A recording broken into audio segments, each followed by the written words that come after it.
Welcome to the Shootin' Show. Stand by for shots fired.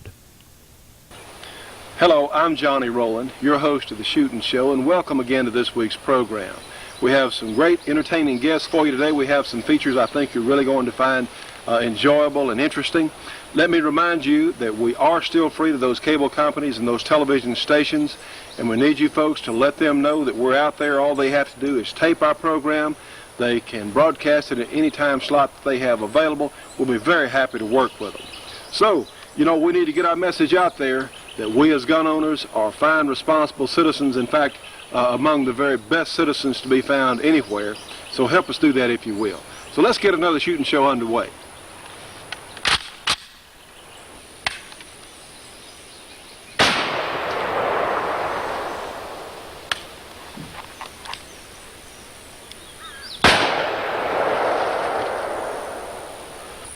Now, friends, we're going to do something today. I'm going to answer a number of letters and phone calls we've had, really in the past year. We're finally going to get around to doing it. And please don't stop writing and don't stop calling. Some of the things that you folks ask us to do, we can't do immediately, or there's a scheduling problem, or who knows what other reason, but we darn sure try and accommodate those questions that our viewers have. Today we're going to look at 3 semi-automatic pistols and their cartridges.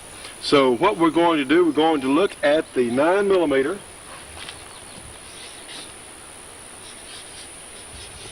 We're going to look at the 40 S&W. And also the 45 ACP.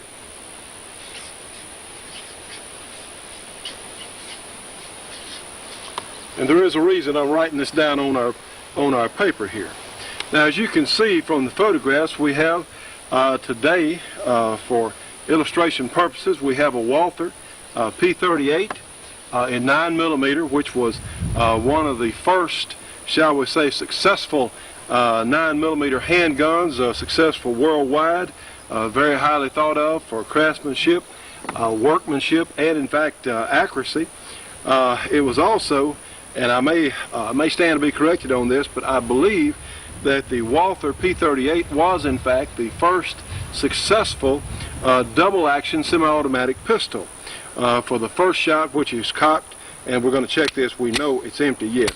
The first shot is fired from a trigger forward position, hammer down, and then each successive shot or succeeding shot is fired from the single action position. It also has a hammer drop safety here on the side, and there's a lot of historical information around the Walther P38. In fact, the locking system, I believe, is where Beretta got their original idea for the way the barrel and slide lock together. It is certainly unusual from most other types of pistols today in all the ways that it's made, but it's a very finely made gun. This is an older gun that the good folks at Britton's have loaned us for our test today. The Walther P38 holds 8 in the magazine, 1 in the chamber, for a total of 9, and it's a very fine gun. This old gun is missing most of its blue, but as far as functioning, it's real good. So this was what I'm going to call the forerunner of most of our modern double-action semi-automatic pistols. So the next gun we're going to look at is the Smith & Wesson 411, which is in 40 Smith & Wesson chambering. And we've had this gun on the show before. The good folks at Smith & Wesson have loaned us this to use in our testing. We do appreciate it. It's a very fine double-action semi-automatic pistol, which, again, we featured before in our program. And the last gun we're going to look at, and its chambering, is, of course, the great Colt 45 ACP automatic Colt pistol. So they're really tremendously different handguns that shoot entirely different cartridges, but I think you're going to be surprised at some of the things that we find. So anyway, let's just so we can set our record straight here, and of course you can see on the cartridge comparison here, the 9mm is actually 355 thousandths of an inch in diameter. The 40 is 40 hundredths or 400 thousandths of an inch in diameter, and of course the 45 ACP is in fact 451 thousandths. And they're really, you can tell there's a good bit of difference in the physical size of the cartridges. So let's make a note, so it'll be handy here, of the actual diameters of these different cartridge bullets. The 9mm is 0.355 in diameter. The 40 S&W is 0.400, and the 45 ACP is actually 0.451. All right, the typical 9mm runs a 115 or so grain bullet, that's what this is, at about 1150 or so feet per second.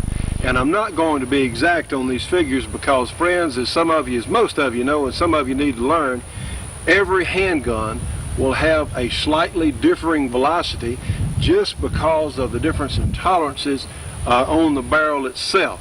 And of course, no two bullets or cartridges out of a box will be exactly the same feet per second.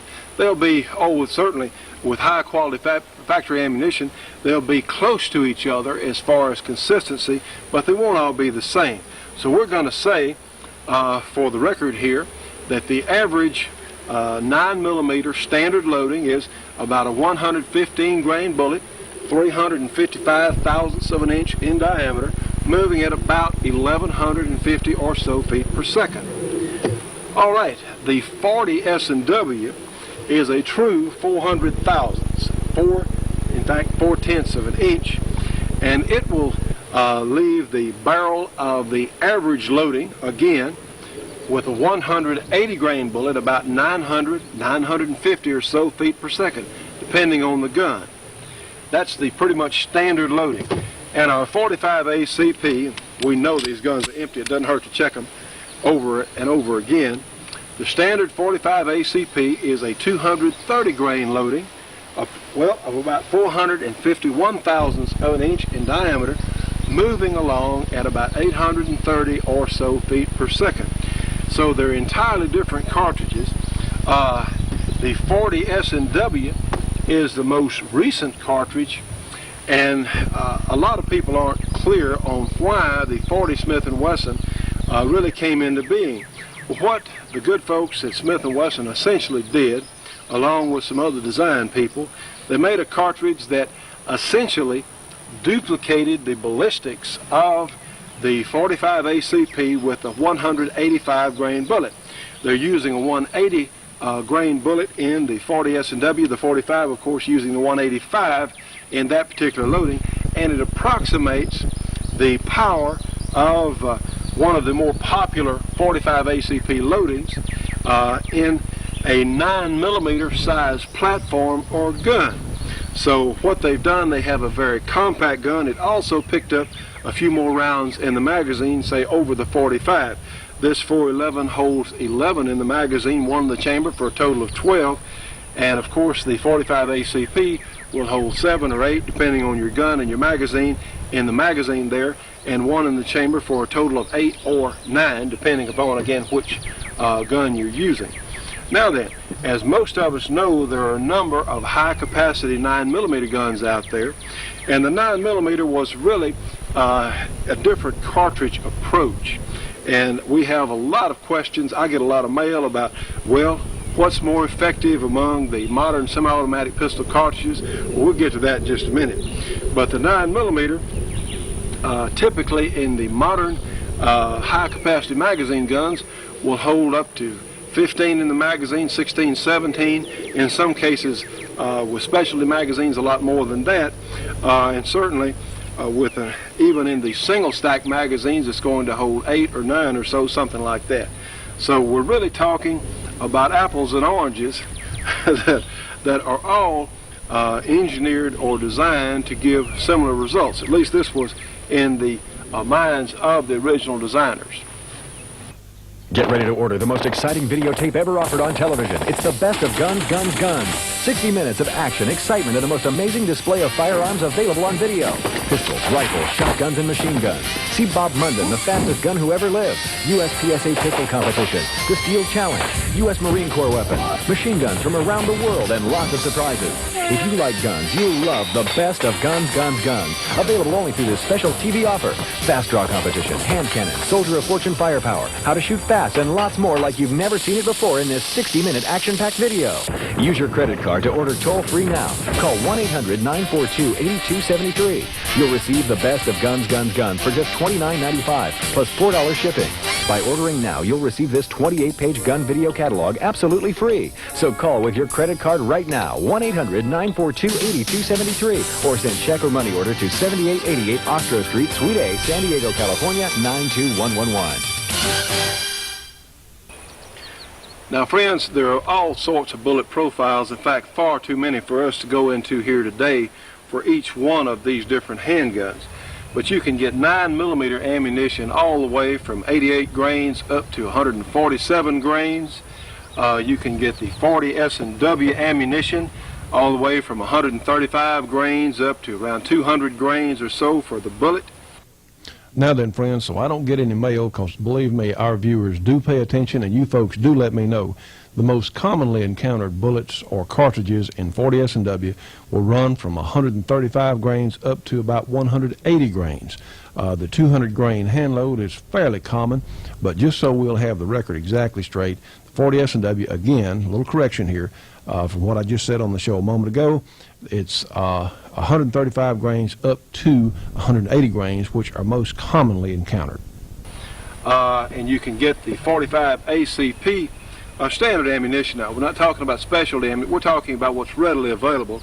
45 ACP ammunition all the way from 185 grains up to 230 grains. And each one will have a number of different points in between. Now, everyone is striving, all the ammunition companies for that matter, are striving for the most effective bullets. And some do certain jobs better than others. If we're out here target shooting, we're shooting steel targets, or shooting paper for that matter, for small groups, or in informal or formal for that matter target competition, such as IPSC or USPSA or action shooting, something like that, we're better off to go with a hardball or full metal jacket bullet, or something similar, semi-wad cutter, but a solid bullet. If we're hunting game, or we have needs for our handgun for home defense, well, you're much better off with some sort of jacketed hollow point design, because the bullets are really designed to do different things. Now then, in the 9mm, you have, of course, all the way from an extremely fast 88 grain bullet up to a slower 147 grain bullet. To give you an idea of just where the 9mm stands, the 9mm is typically between the power of a 38 Special and a 357. It's sort of between the two, because all three, the 38, 9mm, and 357, are shooting essentially the same size bullet. The 355 thousandths of an inch 9mm is very close to the 357 thousandths of an inch, and I know I've got a lot of figures going here, of the 38 Special and the 357 Magnum. You know, a lot of the calibers were named, I think, more for recognition by gun owners than for the actual sizes that they are. A 38 is in fact not a 38. The bullet size is 357 thousandths. A 9mm, of course, is only 2 thousandths away at 355 thousandths. Just like a 44 is not a 44, it's actually a 43. A 41 is in fact a real 41, and of course the 40 S&W is actually 400 thousandths in actual measurement. Anyway, back to the drawing board, so to speak. The typical velocities go from, with some of the 9mm ammunition, the hottest ammunition may run over 1,300 or so feet per second, whereas at the heaviest loading would be the 147 grain bullet, moving at about 900 or 950 feet per second. So that is very much in comparison to the 180 grain bullet out of the 40 S&W. It also will run about 900, 950 feet per second. So it does about the same velocity as the 9mm with 147 grain bullet. The 40 S&W does about the same velocity with the 180 grain bullet. So you have a bigger diameter, 400 thousandths versus 355, and a heavier bullet at the same velocity. All right, the 45 ACP is going to run remember that 230 grain bullet, and and probably some of us need to get a notepad to keep notes on just all these figures, but the 185 or so grain loading in the 45 ACP will run about 900, 950 or so in the standard available loadings for the 45 ACP. It's just a bigger bullet, 451 thousandths versus 400 thousandths in the 40 S&W. So if this is starting to run together, well, believe it, I do have a point here. Friends, stay tuned for more of the Shootin' Show after this break for your local cable company or TV station.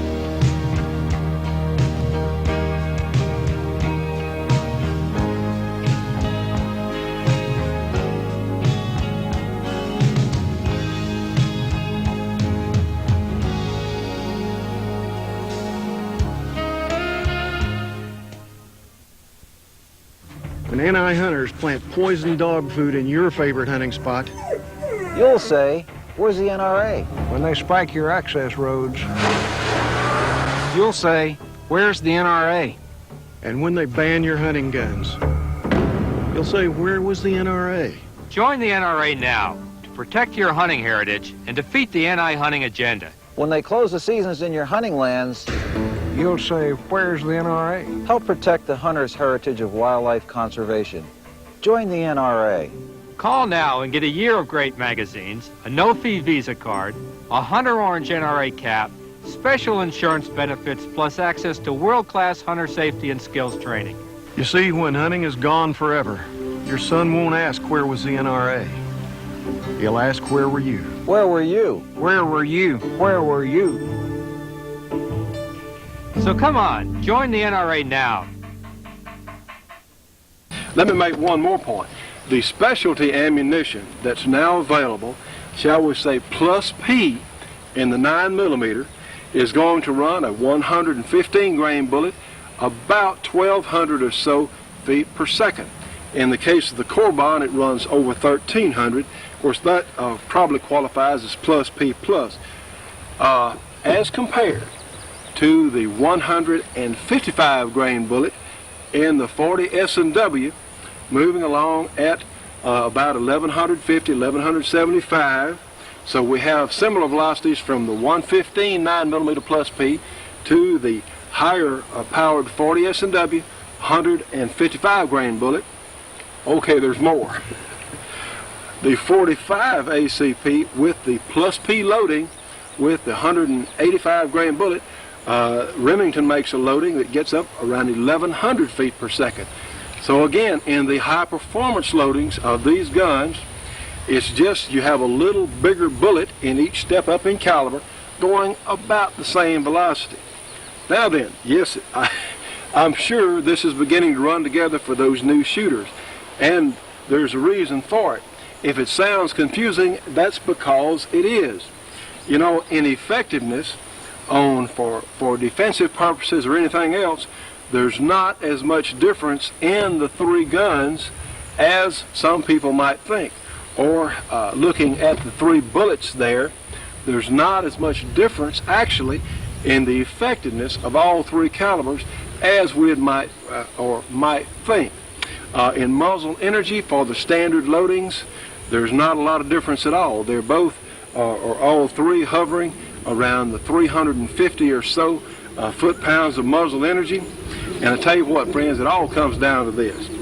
We're going to shoot these guns in just a minute and let you see how they stack up as far as time goes.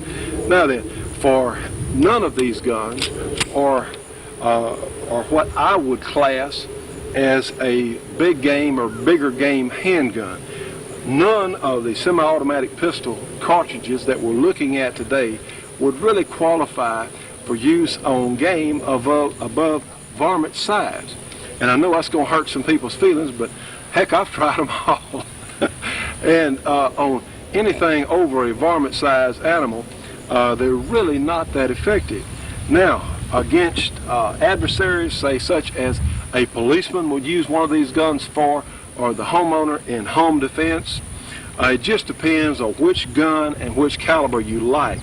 The 9mm typically carry a lot more rounds in the magazine, but really it's not the rounds in the magazine that make the difference, it's the number of hits in the right location. You know, another point I want to make, any of these guns or semi-automatic pistol calibers, shot placement is absolutely essential, because these, as compared, say, to a rifle cartridge, even a 30-30, or let's drop back to a 44 Magnum, or even to a 357 Magnum, any of these three cartridges are considerably behind what's available in even the 357 Magnum. Now, some of them, especially the Corbin type loadings, are getting closer, but still they're behind the Magnum loadings that are available for revolvers. So it's just going to boil down. The 45 ACP is a more practical, shall we say, game gun as far as shooting sports. The big 45 caliber bullet with more weight is certainly going to have more momentum than either the 40 caliber lighter bullet or certainly the 9mm. It's going to knock those steel plates and things over with more authority. But as far as actual results of these three calibers on the street, there's not nearly as much difference as you'd think. In the full metal jacket chamberings, the 45 does hold a lead as far as effectiveness for military applications, but we're really not concerned with military applications, us as the average citizen. We're concerned about what is our gun going to do in our hands in whatever our situation is to use it. So people have been arguing about calibers and so forth for years, but in the best loadings available, in any one of the three, the 9mm, the 40, the 45, there's just not a whole heck of a lot of difference on effectiveness as far as the results the gun gets. So really, you ought to take a look at what the particular firearm you're going to use. First, decide on a gun you like. Find a gun that's easy for your hand to grasp, easy for you to manipulate, and one that is just fun for you. So it's really hard to recommend any of the semi-automatic pistol calibers over the others, because in actual results, certainly in actual combat, our good friend Evan Marshall has compiled a fabulous list of actual shooting records. So there's really not nearly as much difference as a lot of people would think just by looking at the cartridges. And of course, all the semi-automatic cartridges, with the exception of the 10mm, and I'm not going to confuse the issue, but by talking about the 10, we don't have one here today. It is a much more powerful semi-automatic pistol cartridge. In fact, all three of these cartridges are very serviceable, very usable, and certainly the gun shop commandos have no business putting down someone who wants a 9mm that they're going to learn to shoot, say, well, I wouldn't have a 9, I'm going to have a 45 because that's what I've always had. Well, that won't hold up. It's just what you shoot well, what functions well for you, and whatever you can hit your target well. None of these guns are worth anything if you don't hit your target, and if you don't hit or you don't have good shot placement on your target, whatever caliber it is, well, you've done nothing. You just made a loud noise. So this is what we need to stress again, hitting our target. Well, let's shoot these three guns and let you see what they look like in recoil, and we're going to do a little timing test here in just a moment that I think will be interesting. So heck, you be the judge, but don't let anybody fault you for wanting one handgun caliber, say, over another. That's just your choice, and in fact, all three of these calibers are useful and viable handgun calibers for the semi-automatic pistol. Now friends, what we're going to do, I have the Pro Timer on here. So really, all of these guns, the semi-automatic pistols, will shoot comparable groups out at about 25 yards.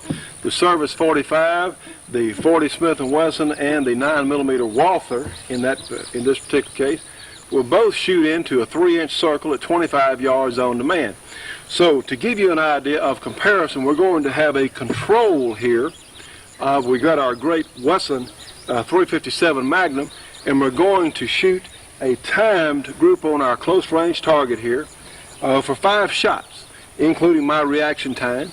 And let's see in comparison how the recoil or of any one of these particular cartridges affects our time, and for that matter our accuracy on our target. So hearing protection is definitely in, because this is going to be loud. And of course we're shooting full charge 125 grain Federals in our 357 Magnum, high-powered ammunition. In fact, with more power than any of the current loadings that we have here today for these other three semi-automatic handguns. So let's punch our timer, like so. Check. Timer on. And those of you who know how these things work, this won't be any surprise. For those of you who don't understand the timer, it will start me with a horn. I will react, shoot 5 times, and it will tell us how quickly we shot all those shots. Okay, here we go.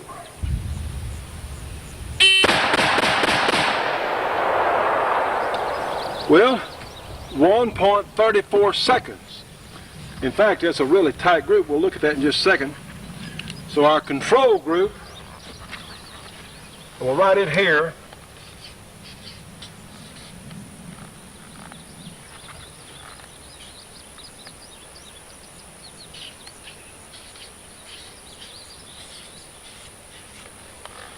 .34 seconds for 5 shots with the 357 Magnum.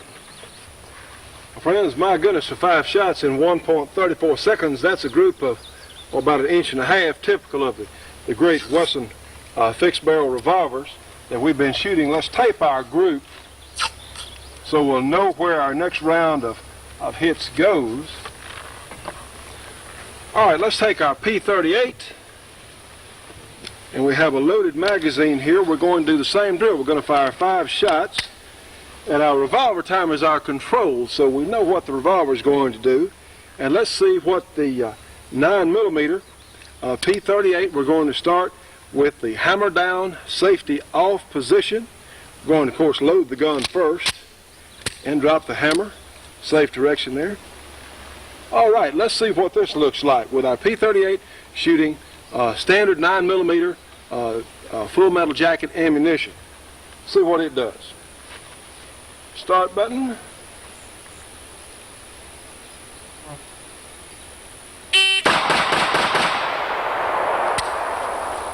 All right, and you saw me drop that hammer, put that safety on the very first thing. We'll drop that hammer. Well, now that's pretty quick. 1.27 seconds, and our group here, my goodness, is about the same size as on our revolver. So again, we're shooting less cartridge. We're not shooting as powerful a cartridge, but 1.27 seconds. So let's put that right here.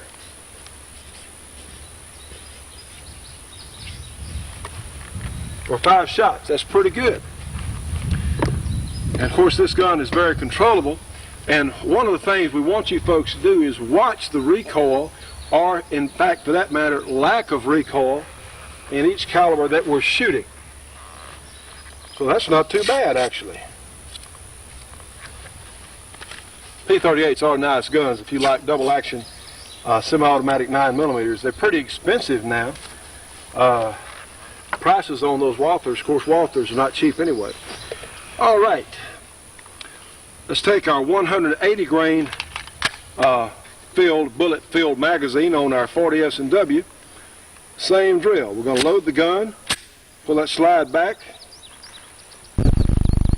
All right. Safety off.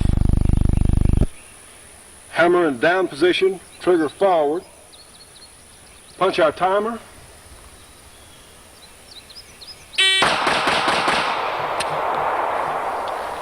Well, lo and behold, and again, I dropped that hammer, put that safety on. Decoc's just automatic with me to do that.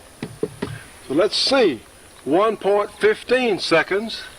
Now our group's a little bigger. We went from, say, a little over 1 inch or so there with the Walther, but 5 shots there. That's about 1.5 inches, 1 3/4. 1.15 seconds.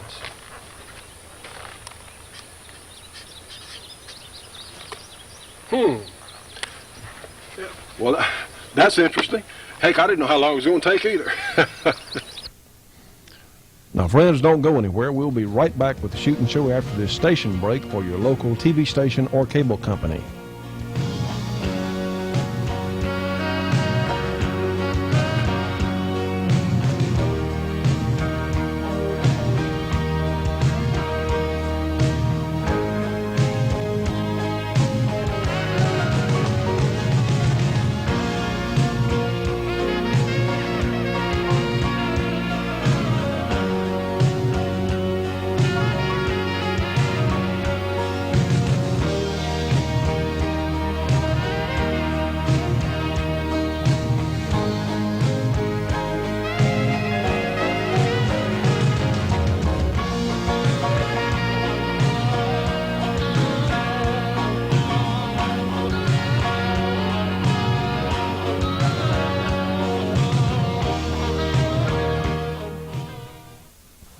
It's fast.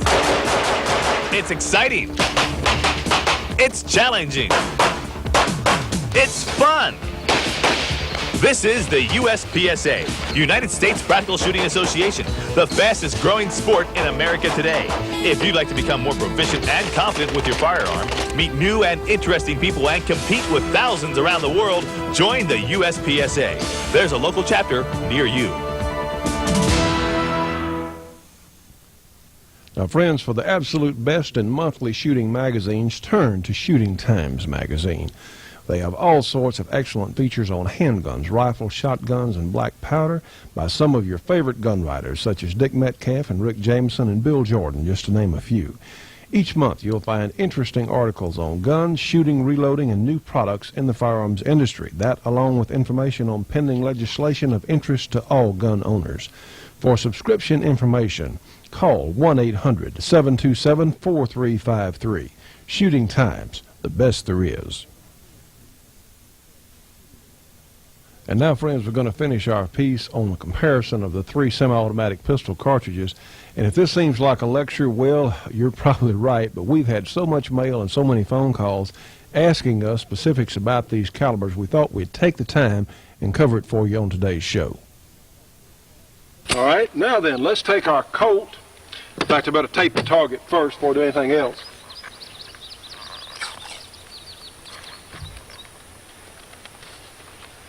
Again, friends, I can't stress the importance of masking tape enough. If you go down to the range and you're shooting on paper, you want to know where you shot, take you some masking tape to tape the holes. All right, we'll take our 45 ACP Colt, put the magazine in. We're shooting the 230 grain standard factory loading bullet. Pull that slide all the way back, put the safety on. Now then,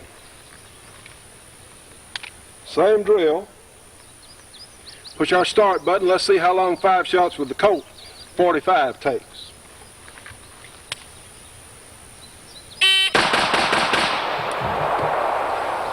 Well, and I of course put the safety on before anything else. Well, 1.18 seconds. Our group is a little bigger. We have 3 in one hole here and 1 here, 1 here. Still within a couple of inches, so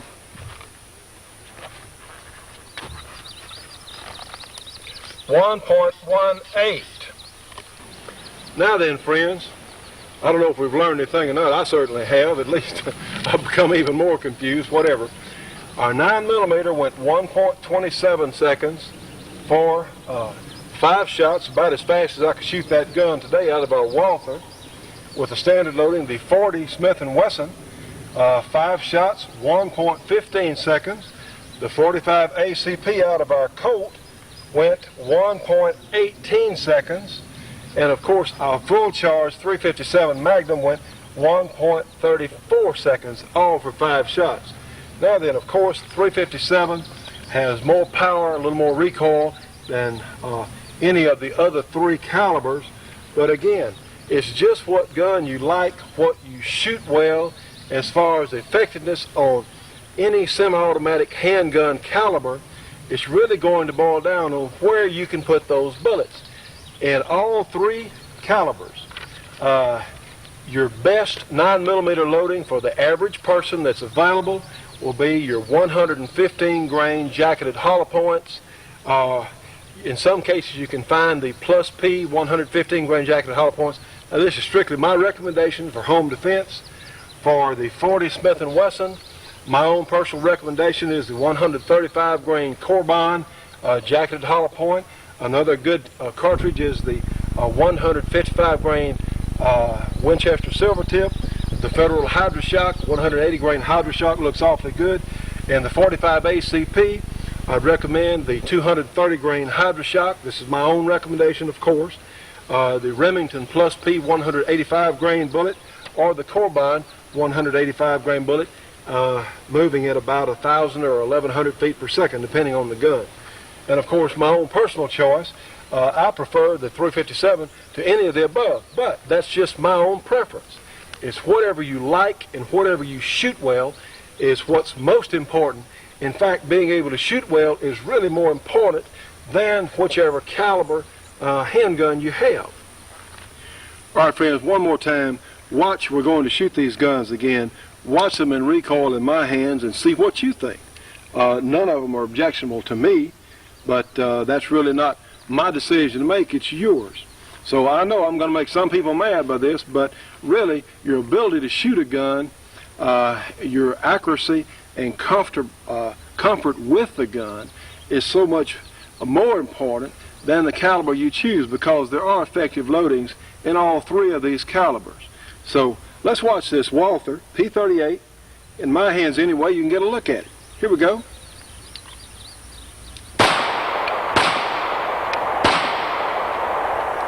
All right. Of course, it's told us it's ready to be reloaded. Here's our 40 S&W. Compare this against what we just did.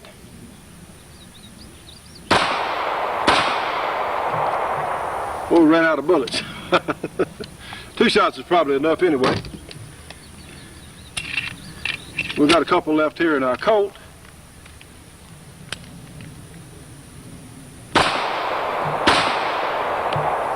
Well, like I said, not a whole heck of a lot of difference in any of the 3. Well, friends, the whole point of what we've done here today is we've tried to show you that, in fact, the semi-automatic pistols are useful for defensive purposes. If that's what you like, well, by all means, that's what you ought to get. There's not nearly as much difference in any of these 3 calibers we've looked at as a lot of people would think. The main difference is in momentum between the larger 45 caliber bullets versus the lighter 9mm bullets. But as far as performance on game, I don't recommend any of them for anything over varmints, and you better have good shots when you do that. But they are good, solid, effective defensive guns, and certainly useful for the citizen as well as for the police. So you pay as your money, you take your choice. The whole point of this is you need to concentrate on learning to shoot and manipulate your gun properly, more so than on what kind or what caliber gun you get. You need to find a gun that you're comfortable with, that you like to shoot, that you can handle well, that you're familiar with, and more than anything else, be able to hit that target where you aim. That's the most important thing.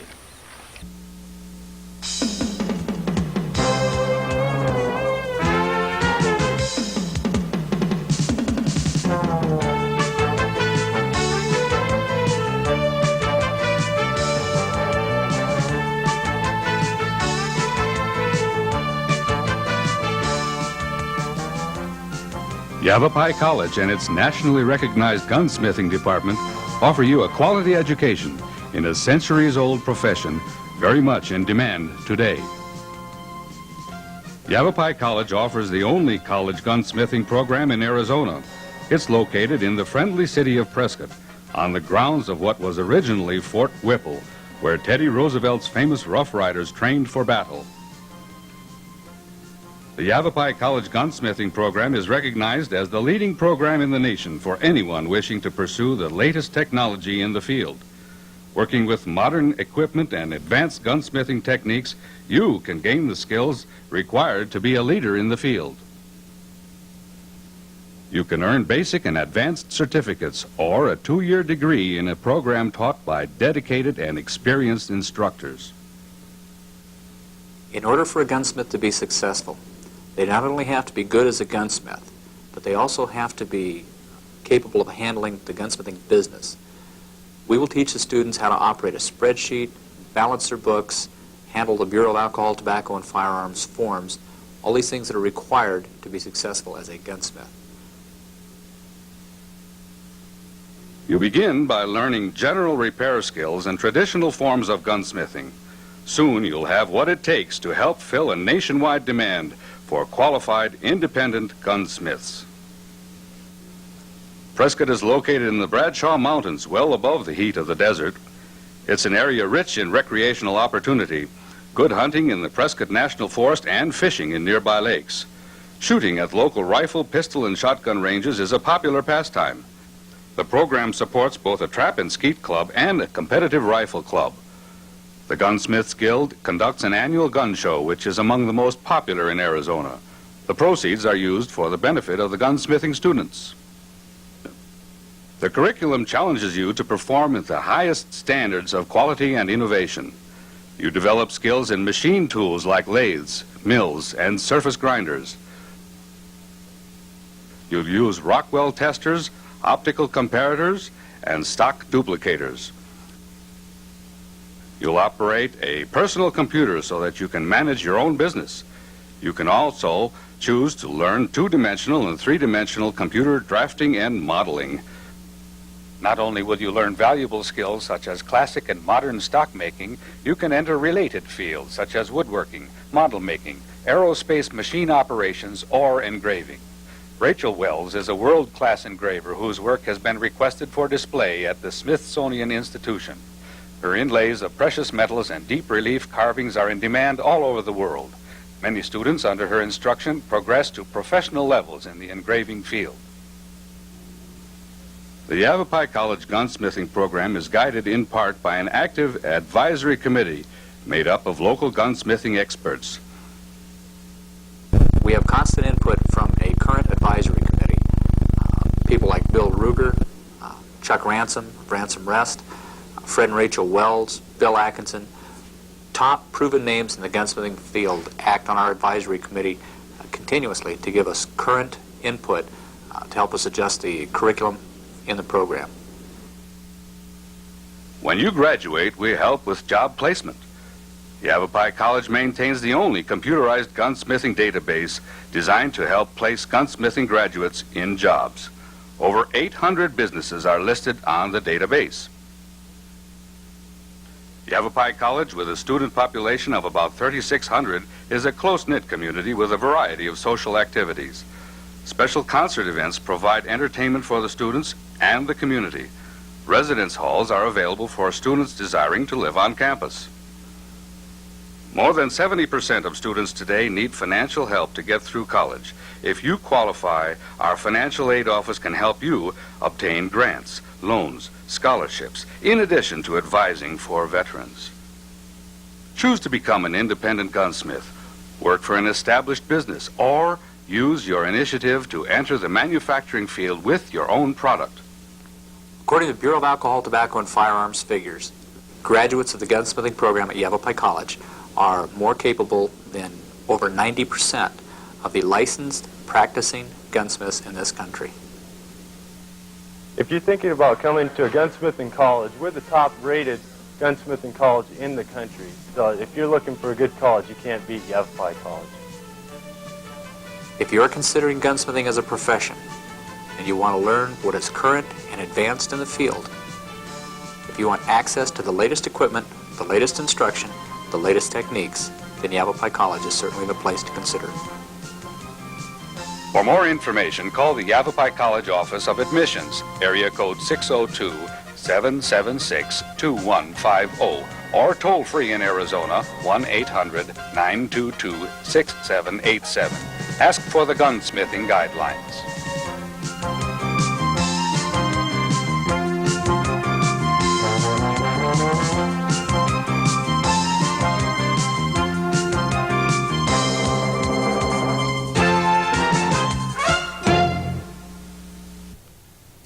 We'll be right back with more of the Shootin' Show after this break for your local cable company or TV station.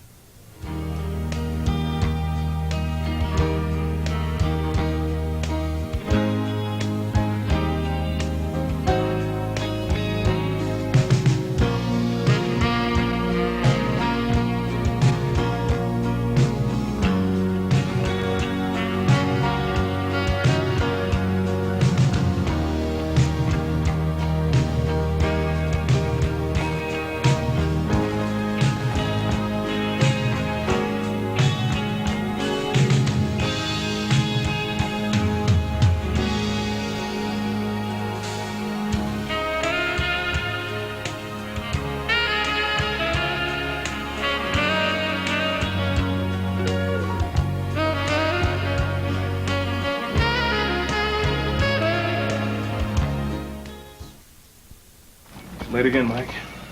All right, people, violent crime. The voters want answers, and I need something now. It's simple. Crime pays, and criminals know it. Chances are 1 in 25 they'll ever do prison time for serious crimes. Oh, come on. These are government numbers. Murderers serve a third of their sentence, and they're out to kill again. So? So how about a 3-time loser law? Yeah, 3 felonies and you put away for good. Put away where? We're out of prison space. So build more. Cost society 17 times more to let him go than lock him up. You just don't get it, do you? Keeping criminals in prison works.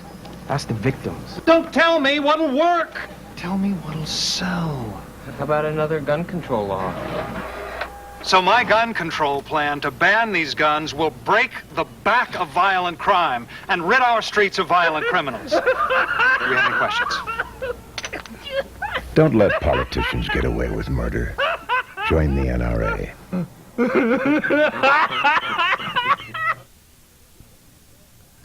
You know, friends, as gun enthusiasts, all of us should be subscribing to Shotgun News, the trading post for anything that shoots. 3 big issues monthly with literally thousands of firearms bargains. Shotgun News, Post Office Box 669, Hastings, Nebraska. That zip code is 68902. Their phone number is area 402-463-4589. For MasterCard or Visa subscriptions only, call them at 1-800-345-6923.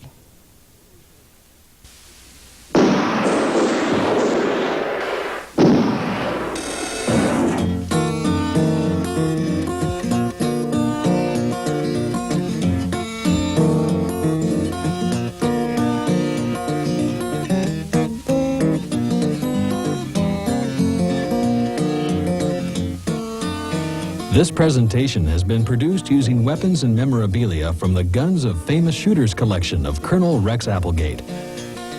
There was a period in our history before the advent of freeways, excessive urbanization, multiple sporting events, TV, and video, when live performances such as Wild West shows, vaudeville, minstrel shows, and baseball entertained the public. This was also the era of the professional exhibition shooter. By means of this early film footage, you'll once again be able to enjoy what once was a great spectator shooting sport. This is fast and fancy shooting at its very best. Ever since men have aimed projectiles at targets, people have appreciated and have been entertained by shooting skills. After all, the biblical David, Robin Hood, and William Tell were extraordinary marksmen. We Americans have our own folk hero sharpshooters, such as Daniel Boone, Davy Crockett, and Kit Carson. The times of the great exhibition shooters are past. These spectacular demonstrations of fast and fancy shooting, duplicating under controlled conditions the feats of real and imaginary lawmen, hunters, and frontier gunmen, have now almost entirely disappeared. Exhibition shooting is distinctly American in origin and began with the early Wild West shows. This type of shooting entertainment utilized a variety of guns, ammunition, and targets to captivate the audience. The first nationally and internationally famous exhibition shooters were employed by William F. Cody, who is better known as Buffalo Bill. The legendary Annie Oakley was a longtime star of his traveling Wild West show. About 1900, the major arms and ammunition companies began to employ professional exhibition shooters to promote the sale of guns, ammunition, traps, targets, and other related merchandise. By means of great showmanship and shooting skills, these individuals not only entertained, but built up a great deal of goodwill for the shooting sports, while at the same time promoting their sponsors' products. Unfortunately, since World War II, the professional exhibition shooter has been replaced by more modern and sophisticated sales and merchandising techniques. During the period of the professional exhibition shooters, who mostly used rifles and shotguns, several legendary handgun shooters also appeared on the scene. These men, using the revolver, gave shooting performances and performed feats that will probably remain unduplicated in future generations. We'll look at the talents left behind by Ad Topperwein. Adolf Topperwein and his wife were the key transitional professional exhibition shooters between the Buffalo Bill era and the period when most exhibition shooters were active, which lasted until about 1950. Ad Topperwein was born in San Antonio in 1869. As a young man, he traveled with a circus and vaudeville, doing trick shooting. In 1903, Winchester employed him as a professional exhibition shooter, and his wife, better known as Plinky, joined him in 1904. The couple performed all over the States, in Canada, and in Mexico, until their retirement in 1940.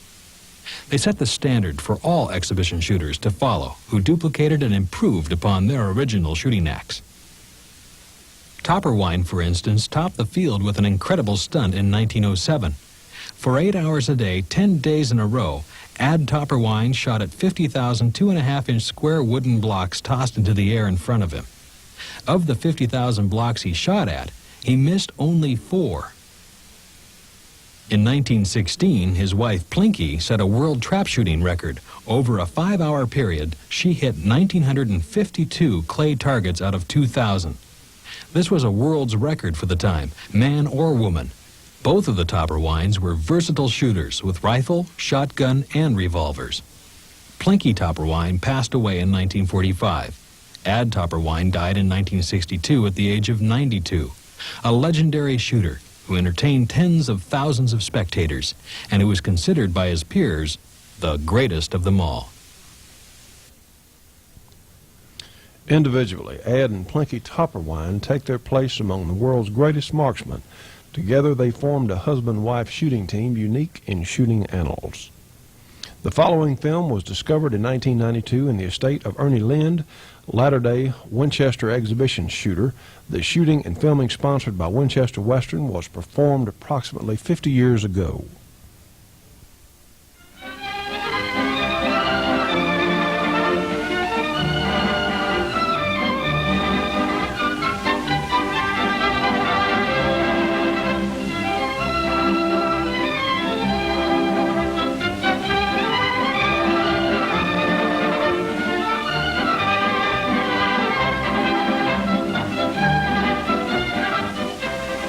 World-renowned as a shooting team for nearly 40 years, Mr. and Mrs. Adolf Topperwein present for your pleasure and entertainment this exhibition of fancy shooting on the beautiful grounds of one of the finest shooting clubs anywhere.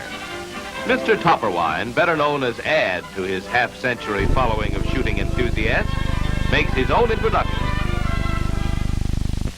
Ladies and gentlemen, the object of this exhibition this afternoon is to show you the wonderful accuracy of Winchester guns and Winchester and Western factor-loaded ammunition. In doing this shooting, we use a standard Winchester gun of different calibers and different models, and standard Winchester and Western factor-loaded ammunition, the same kind of ammunition that you can buy in any country store. So there's nothing special about the guns, and there's nothing special about the ammunition. I also wish to understand that there's nothing very special or very wonderful about this kind of shooting. We're not out here trying to show you something what someone else can do just as well. And I'm sure there's a good many among you who can do the same kind of shooting that we're doing with the same amount of practice and attention that we've paid to it. You don't have to be a freak to be a marksman, remember that. Success of your shooting depends entirely how much and how often you shoot and how often you practice. That's all there is to it. I want to introduce to you this time Mrs. Topperwine, my first wife, who will show you different shots with a rifle, pistol, and shotgun. Mrs. Topperwine is one of those happy characters that can shoot equally well with rifle, pistol, or shotgun. As she aimed both barrels, it sounded like she said, "This is what I call a cockeyed shot."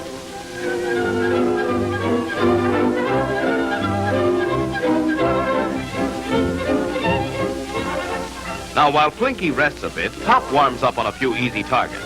Just regular shooting has no place in the Topperwine's exhibition, so he aims to break a few easy targets the hard way.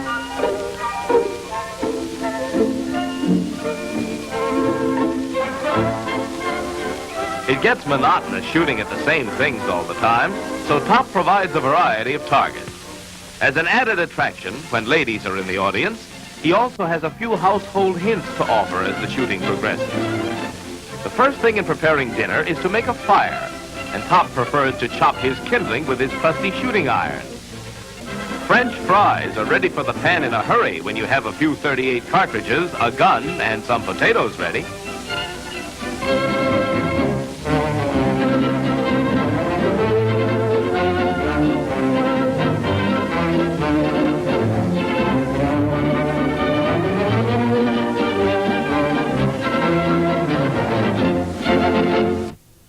Friends, we highly suggest you order this tape on the Topperwines from the Wells Creek Knife and Gun Works. That address is 32956 State Highway 38, Scottsburg, Oregon. That zip code is 97473.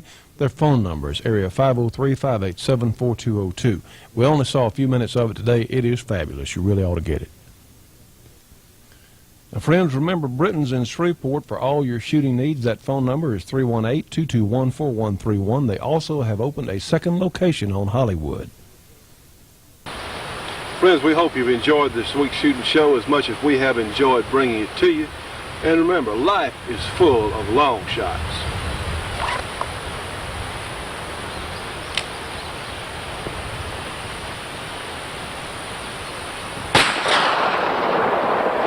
But you know, if your aim is true and you're willing to work hard, there's not much you can't accomplish. Say just about now. See you on next week's shooting show.